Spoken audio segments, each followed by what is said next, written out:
वेडी संन्यासिनी. पंतांनी तत्काळ कासारवाडीकडे कूच करण्याचा आदेश दिला आहे. महाराज स्वतः आपल्या अंगरक्षकासहित येणार आहेत. शिवाने आराखड्यात येऊन माहिती दिली. सोमनाथ आणि कासिम त्यावेळी इतर मावळ्यांना तलवारबाजीचे धडे देत होते. महाराज स्वतः कूच करणार म्हटल्यावर वेळ न दवडता सोमनाथ आणि कासिमने तत्काळ तबेल्याकडे धाव घेतली. महाराजांचे घोडे अधिक तबेल्यातून निघाले होते. काय बरं घडले असेल? कासिमने सोमनाथला विचारले. कासारवाडीहून इथून फक्त 5 मैलावर आहे.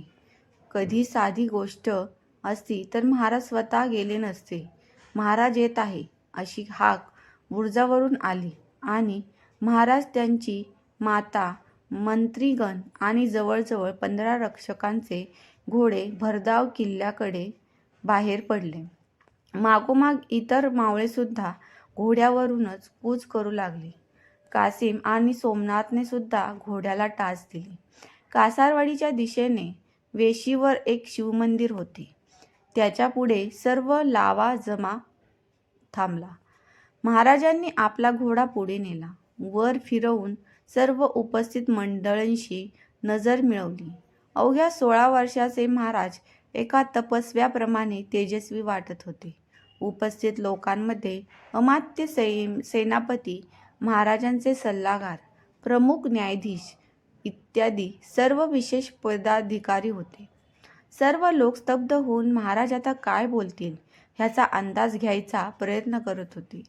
इतक्यात 2 प्रचंड शरीराच्या मल्लांनी एका बारीक आणि फाटक्या कपड्याला एका कैद्याला उचलून मंदिरातून बाहेर आणले. मंदिरातून महाराजांचे हेर खात्याचे प्रमुख खंडोजी बाहेर आले. त्यांनी झुकून महाराजांना नमस्कार केला व नंतर आईसाहेबांना प्रणाम केला. महाराज घोड्यावरून खाली उतरले. आईसाहेब सुद्धा घोड्यावरून उतरल्या. त्यांनी सर्व मंडळीकडे नजर फिरवली. भर उन्हात सर्व लोक कुतूहलाने त्यांच्याकडे बघत होते. आईसाहेब म्हणजे सर्व मंडळीसाठी वात्सल्यमूर्ती होत्या, पण त्याचवेळी राजकारणातील त्यांचे बारकावे उरात धडकी भरवणार होते. जो वसा घेतला आहे त्यासाठी ही स्त्री साक्षात दुर्गा होऊ शकते याचा अनुभव सर्वांनाच होता. आमच्या मुलखातून दुर्जन मुघलांना पळून लावण्याचा आणि न्यायावर आधारित हिंदवी स्वराज्य निर्माण करण्याचा प्रण आम्ही केला आहे हे तुम्हाला पुरेपूर ठाऊक आहे. माणसाचे आयुष्य छोटे असते आणि ह्या छोट्या आयुष्यात एवढा मोठा प्रण करणे मुश्किल आहे. ह्या देहाचा पाठलाग करत असताना कर्तव्यात झालेली कसूर अजिबात खपवून घेतली जाणार नाही. राजमाता म्हणून माझ्या तोंडचा घास मी माझ्या मराठ्यांना देईन, पण आपल्या लोकांचा घात करणाऱ्या मराठ्यांना जिवंत ठेवणे मला अशक्य नाही. आईसाहेब बोलत्या झाल्या. सर्वांची नजर त्या कैद्यावर गेली. हाच काय तो घरफेरी? हाच विचार सर्वांच्या मनात आला. सोमनाथने त्या कैद्याला तत्काळ ओळखले. अरे, हा तर आपला तानाजी. सोमनाथ कासिमच्या कानात कुजबुजला. गप्प बैस, महाराज बोलत आहेत, कासिमने दबल्या स्वरात सांगितले. तानाजी भोसलेला मी एका खास कामगिरीवर रत्नागिरी मुलखात सरदार गोविंद देशपांडे आणि वाटाड्या एकोजी बरोबर पाठवले होते. गोविंद आणि एकोजी यांचा पत्ता नाही. तानाजीने त्यांना धनलोभाने मारले हा आरोप तानाजीने आरोप मान्य केला नसला तरी आमच्या हेरांनी रक्ताने माखलेल्या स्वरूपात तानाजीला कैद केले होते. एकोजी आणि गोविंदचे घोडे तानाजीच्याच बाजूला होते. तानाजीच्या म्हणण्याप्रमाणे पुन्हा एका राक्षसाने गोविंद आणि एकोजीचा शिरच्छेद केला व ह्याला जिवंत सोडले. हेरेगिरीच्या कामात हेरांनी मानसिक स्थिती फारच महत्त्वाची असते.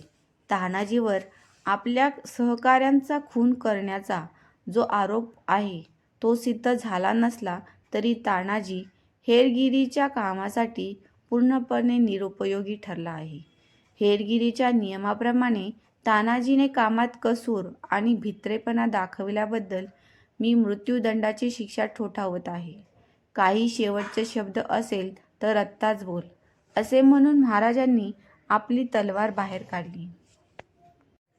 मी कामात कसूर केली. मी घाबरलो. महाराजांनी जो विश्वास दाखवला त्याला मी सिद्ध करू शकलो नाही. गोविंदा आणि एकोजीचा खून झाल्यानंतर मी परत आलो नाही. मला पळून जायचे होते. मी सर्वांची माफी मागतो, पण राक्षस खरोखरच आहे. त्यानेच सरदार गोविंद आणि एकोजीला मारलं. तानाजी अस्पष्ट शब्दात बरळत होता. महाराजांनी मल्लांना खून केली. त्यांनी तानाजीला गुडघ्यावर बसवले. महाराजांची तलवार विजेसारखी चमकली आणि तानाजींचे मृत शरीर गडगडत दूर जाऊन पडले. सोमनाथांचा घोडा रक्त बघून बिथरला. सोमनाथला त्याला सावरण्यासाठी बरीच मेहनत करावी लागली. याचा शरीराचा अंतिम संस्कार करून त्याच्या परिवाराला आमच्या कोशातून पुढील 1 वर्षाचे वेतन द्या. महाराजांनी हुकूम दिला व घोड्यावर बसून ते आपल्या अंगरक्षकासोबत किल्ल्याकडे निघाले. मंत्री, किल्लेदार इत्यादी मंडळी महाराजांमागे निघाली. सोमनाथ आणि कासिमने एकमेकांकडे पाहिले. सारे लोक निघून गेले तरी दोघे मात्र मागेच घुटमळत राहिले. तानाजी इतका भित्रा नव्हता. नक्कीच त्याने काहीतरी भयान पाहिले असेल. सोमनाथने कासिमला म्हटले. सरदार गोविंदसुद्धा सहजासहजी मरणाऱ्यांपैकी नव्हता. त्याला मारणारा माणूससुद्धा तेवढाच तलवारबाज असला पाहिजे. तानाजीने त्याला मारणे शक्य नाही. कासिमच्या चेहऱ्यावर उद्विग्नता जाणवत होती. तानाजीला दोघे लहानपणापासून ओळखत होते. कासिमने वडील तोफा बनवण्याचे काम करत असत. महाराजांच्या वडिलांनी कासिमच्या वडिलांना कामावर ठेवले होते. कासिम लहानपणापासूनच इतर मराठ्यांच्या मुलांबरोबर मोठा झाला. कासिमला तलवारबाजीत रस नव्हता, पण वडिलांप्रमाणे तो सुद्धा लोहार बनून अवजारे आणि शस्त्रे घडवत असे. सोमनाथ पोरका होता, पण तानाजीचे वडील नाशिकच्या लढाईत मारले गेले होते. कासिम, सोमनाथ आणि तानाजी लहानपणी शिकार करायला जात असत. कासिम फासे, पिंजरे बनवण्याचा तर जनावरांचे ठावठिकाणे शोधून काढण्याचे काम तानाजीचे होते. सोमनाथ आणि कासिम एकही शब्द न बोलता आपले घोडे मंद गतीने चालवत होते. सोमनाथ काहीच बोलत नव्हता. आपला मित्र असा भित्रा निघावा व कर्तव्यात कसूर ठेवण्याचा गंभीर आरोप मात्र करून आपल्यासमोर मारला जावा याचे त्यांना वाईट वाटत होते. सोमनाथला सरदार बनवायचे होते. स्वतःचे सैनिक घेऊन कधीतरी एखादा किल्ला मराठी साम्राज्यासाठी काबीज करावा असे लहान स्वप्न त्याने उरात बाळगले होते. आजपर्यंत लढाईचा विशेष अनुभव त्याने घेतला नव्हता, पण लढाईत मित्र गमावण्याचे दुःख काय असते ह्याची मात्र समज त्याला आज झाली होती. हिंदवी स्वराज्याच्या स्वप्नात हयगय करून घेतलेली सहन होणार नाही हे महाराजांनी स्पष्ट केलेच होते. तानाजी गेला तर काय, आपण त्याची उणीव भरून काढू असा विचार सोमनाथने केला. महाराजांचा ताफा आणि इतर मंडळी आधीच किल्ल्यात पोहोचली होती. सोमनाथला सुद्धा किल्ल्याचे प्रवेशद्वार दिसत होते. इतक्यात त्याला एक विशेष गंध आला. कासिमला सुद्धा कदाचित वास आला होता. काही क्षणांनी तो वास अधिकच उग्र झाला. घोडेसुद्धा पुढे चालायला बिथरू लागले. कासिमने अर्थपूर्ण दृष्टीने सोमनाथला इशारा केला. तलवार मण्यातून बाहेर काढली. आपले घोडे बाजूला झाडीत घुसवले. आजूबाजूच्या झुडपात बराच वेळ शोधून सुद्धा त्यांना काहीच सापडले नव्हते. वास मात्र अधिकाधिक तीव्र होत होता. मागे फिरत अजून लोकांना घेऊन येऊन सोमनाथने सांगितले. कासिमने सहमती दर्शवली. दोघांनी घोडे मागे फिरवले व पुन्हा जंगलातून वाट काढत ते किल्ल्याच्या वाटेवर आले. मला शोधत होतास की हरामखोरांनो? एका भसाड्या आवाजाने त्यांचे लक्ष वेधले. त्या आवाजाबरोबर वाससुद्धा तीव्र झाला व कासिमचा घोडा पुन्हा बिथरला. समोर मृगजीनात लपटलेली एक स्त्री उभी होती. वयाने तरुण होती, पण वेशाने संन्यासी. केसांच्या जटा झाल्या होत्या. धुळीने माखलेले शरीर, हातात एक झोळी असा अवतार घेऊन ती रस्त्याच्या मधोमध उभी होती. तिचा एकूणच अवतार बघून ती कोणीतरी वेडी किंवा संन्यासी असावी असा कयास दोघांनी बांधला. तो गंध मात्र कोठून येत होता हे समजत नव्हतं. इथे कोणीतरी पोरगा म्हणे स्वतःला महाराज म्हणायला लागला. तुम्ही त्याचेच चमचे ना? ती संन्यासी उपहासाने म्हणाली. म्हणून कोणी महाराज होत नसतो. आमचा महाराजांनी तोरणा जिंकलाय आणि आम्ही काही चमचे नाहीत, सैनिक आहोत.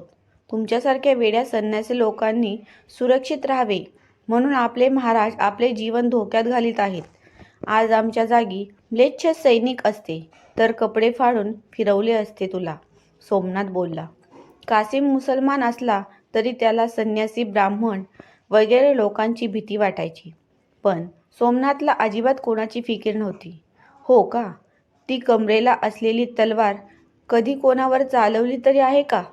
की ह्या फुशारक्या लुटूपुटूच्या लढाईच्याच आहेत? असे म्हणून ती संन्यासी आपले पांढरे शुभ्र दात दाखवून फिदी फिदी हसली. हे हसणं बघून कासिमच्या अंगावर काटा आला. सोमनाथच्या भुवया ताणल्या गेल्या. सोमनाथला राग यायचा तेव्हा तो नेहमी आपले ओठ दाबायचा. सामान्य जनतेला कधीही विनाकारण हात लावायचा नाही असा महाराजांचा स्पष्ट आदेश होता आणि अबला नारीवर हात उगारणे म्हणजे तर तानाजीला स्वर्गात भेटायला जाण्यासारखे होते. अरे ठोंब्या, ज्या महाराजांवर तू प्रेम दाखवतो आहेस तो खराच राजा आहे का नाही ते बघायचे मला. आणि तू स्वामी भक्त म्हणतोस ना स्वतःला. एक दिवस स्वामी भक्ती आणि स्वतःचे धन ह्यापैकी काहीतरी एक निवडण्याची वेळ येईल, हे बघूया. तू काय करतोस? फिदी फिदी हसून झाल्यावर ती संन्यासी शांत स्वरात म्हणाली. हिच्या नादी न लागता आपण परत जाऊ. ह्या संन्याशी लोकांकडे किती शक्ती असू शकते आपल्याला कल्पना नाही. कासिमने सोमनाथला म्हणले. बरोबर आहे. ह्या वेडीच्या नादाला लागून फायदा नाही. पण हा घाणेरडा वास काय आहे ते तर बघू. असे म्हणत सोमनाथने आपला घोडा तिच्याजवळ नेला. घोडासुद्धा तिला घाबरत होता. घोडाजवळ येताच नागाप्रमाणे तिने फुतकारा सोडला व ती चटकन मागे गेली. तिच्या आवाजाने पुन्हा घोडा बिथरला. मला न्या त्या पोराकडे आधी, मग कळेल वासाचे रहस्य काय आहे ते. नाहीतर तुम्हा दोघांची कुंडली येथेच मांडून टाकेन. हरामखोरांनो, ती पुन्हा खेकसली. सोमनाथ आणि कासिमजवळ दुसरा पर्याय नव्हता. तिला येणारा वास असह्य होता व घोडे तिला आपल्या पाठीवर घेणे शक्य नव्हते. त्यामुळे ती पायीच निघाली व हे दोघेजण तिच्या मागे मागे चालू लागले. महाराजांना भेटायला वेडी संन्यासी प्रमुख पंडित दुर्गभट कपाळावर आठ्या राखून विचारते झाले. एकदम वेडी वाटते, पण एक विशिष्ट वास येतोय तिला. काहीतरी बात नक्कीच आहे. रक्षकाने भक्तांना सांगितले. मी महाराजांना विचारतो. तिला बाहेरच ठेव. भटांनी तिला बाहेरच उभं ठेवायला आदेश दिला. महाराज दक्षिण बुरुजावर फेरफटका मारत होते. भट्ट स्वतः वेड्या संन्यासाची खबर घेऊन त्यांच्याजवळ गेले. सूर्यास्ताची वेळ होती. लालसर रागाची किरणे सर्व रयतेवर पसरली होती. रात्रीच्या पहाऱ्याची तयारी सुरू झाली होती व सेवक मशाली पेटवण्याची तयारी करत होते. काय भट्ट, तुम्ही इथे कसे? सर्व कुशल आहे ना? महाराजांनी विचारले. भट्टांनी वाकून महाराजांना प्रणाम केला. कासिम आणि सोमनाथला किल्ल्याबाहेर एक संशयास्पद वेडी संन्यासी सापडली. तुम्हाला भेटायचे आहे असे म्हणते. तिला तत्काळ अटक करून झडती घेतली पाहिजे असे प्रामाणिक मत मी दुर्ग प्रमुखांना दिले होते, पण ती स्त्री असल्याने आधी आपले मत घ्यावे आणि दुर्ग प्रमुखांना सुचविले. भट बोलते झाले. हिंदवी राज्यात संन्यासी लोकांना भय असता कामा नये. बोलवा तिला, बघूया ती काय म्हणते. महाराजांनी आदेश दिला. महाराजांचा रक्षक आणि भट तिला बोलवण्यासाठी गेले. भट हे वेदशास्त्र पारंगत ब्राह्मण होते. त्यामुळे की काय भट कधीही भटक्या संन्याशी लोकांवर विश्वास ठेवत नसत. महाराजांनी हे अनेकदा अनुभवले होते. उलट धर्मप्रिय माणूस असून सुद्धा भट नेहमी अतिशय शंकेखोर स्वभावाचे होते.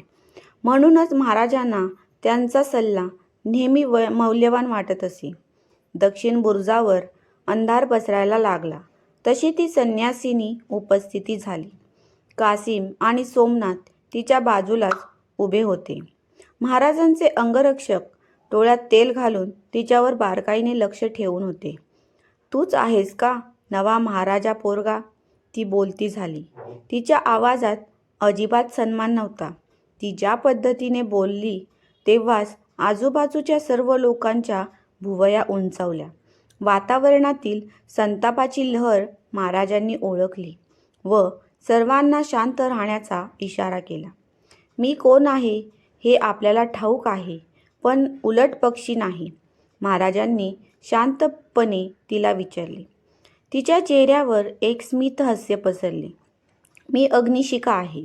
संपूर्ण भारतवर्षात फिरत आहे. तो येईल आज नाही तर उद्या, असे गुरु भैरवनाथ सांगत होते. पण आज ह्या पोराच्या स्वरूपात मी त्याला बघितले. राजा, तू काही क्षणापूर्वीच एकाला देहदंड दिला, पण तो काय सांगत होता ह्याच्याकडे लक्ष नाही दिलेस. मी तुझे कान उघडायला आले आहे. तू जी खेळतो आहेस ना, ती लुटूपुटूची लढाई आहे. तोरणा असो वा कोंढाणा, यांना काहीही अर्थ नाही. अरे पोरा, ही खेळणी आहेत तुझ्यासाठी. खरे युद्ध तिथं आहे, रत्नागिरीच्या देवराईत. तुझे 2 सैनिक त्यांनी मारले, तू स्वतः मारलास एक. तिच्या बोलण्यात उपहास, अवहेलना होतीच, पण काही तरी स्फुरणीय सुद्धा होती. महाराजांच्या चेहऱ्यावर काहीही भाव नव्हता. राजा महाराजांची स्तुती करून धन उपटणारे संन्यासी त्यांना ठाऊक होते, पण ही अग्निशिखा त्यातली वाटत नव्हती. 2 लोकांची माहिती तुला आहे? महाराजांनी विचारले. अग्निशिखा पुन्हा फिदी हसली. तिचे हास्य बघून भट अतिशय कावरेबावरे झाले. दुर्गप्रमुख महाराजांना चेहरा न्याहाळत होते, तर सोमनाथ आणि कासिम स्तब्धपणे ऐकत उभे होते. हिला किल्ल्यात आणून आपण चूक तर केली नाही ना, असा विचार सोमनाथ करत होता. हिच्याकडे काहीच माहिती नसेल तर महाराज पुन्हा आपल्यावर भरोसा करणार नाहीत, ही भीती सोमनाथच्या मनात होती. आणलंय मी त्या दोघांना, ती बोलली. कुठे? महाराजांनी कठोर आवाजात विचारले. झोळीत हात टाकला. महाराजांचे अंगरक्षक पुढे आले. सोमनाथने सुद्धा ती कदाचित काही हत्यार वगैरे काढेल ह्या विचाराने तलवारीवर हात ठेवला.